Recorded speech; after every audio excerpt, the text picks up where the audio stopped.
সিরাজগঞ্জের বেলকুচি থানায় অবৈধভাবে ভারত থেকে আনা ৮১ কার্টন সুতা ভর্তি একটি ট্রাক সহ চালক ও সহকারীকে আটক করেছে পুলিশ।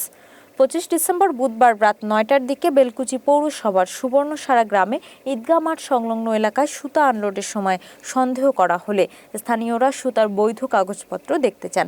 এমতো অবস্থায় কোনো বৈধ নথি দেখাতে না পারায় থানায় খবর দিলে পুলিশ ঘটনাস্থলে পৌঁছে ট্রাক সহ চালক ও সহকারীকে আটক করে।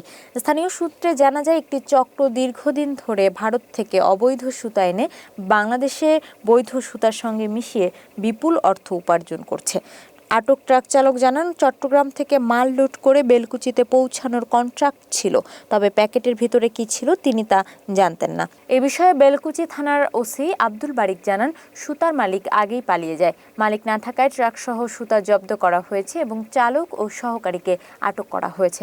এ ঘটনায় থানায় মামলা প্রক্রিয়াধীন রয়েছে এবং তদন্ত সাপেক্ষে প্রয়োজনীয় ব্যবস্থা নেওয়া হবে বলে জানান তিনি।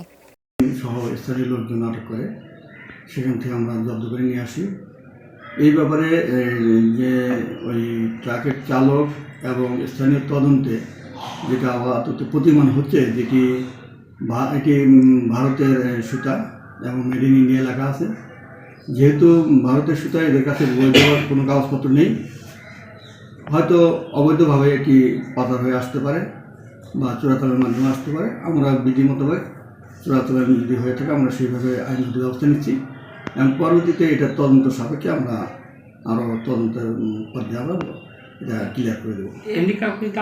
চালক যে আছে, চালক আমাদের হেফাজতেই আছে, তাকে জিজ্ঞাসাবাদ করতেছি। আর জিজ্ঞাসার মাধ্যমে যদি আরও কেউ জড়িত থাকে সেটাও আমরা তদন্তের মাধ্যমে বেরিয়ে আসবো। আপনারা জানেন যে বেলকুচি উপজেলা একটি তাঁত শিল্প এলাকা, এখানে অনেক তাঁত ব্যবসায়ী আছে এবং সুতার ব্যবসা করে। এখানে অনেক সুতা প্রতি সপ্তাহে বেচাকেনা হয়ে আসে, বিভিন্ন ইন্ডাস্ট্রিয়াল এরিয়া থেকে আসে। এটি ভারতের যেহেতু ওই মেড ইন ইন্ডিয়া লেখা আছে, তো ধারণা হচ্ছে যে এটি ইন্ডিয়ার সুতা কোনোভাবে অবৈধভাবে আসতে পারে, যেহেতু কাগজপত্র চালকের কাছে নেই এবং কেউ মালিকানাও দাবি করেনি।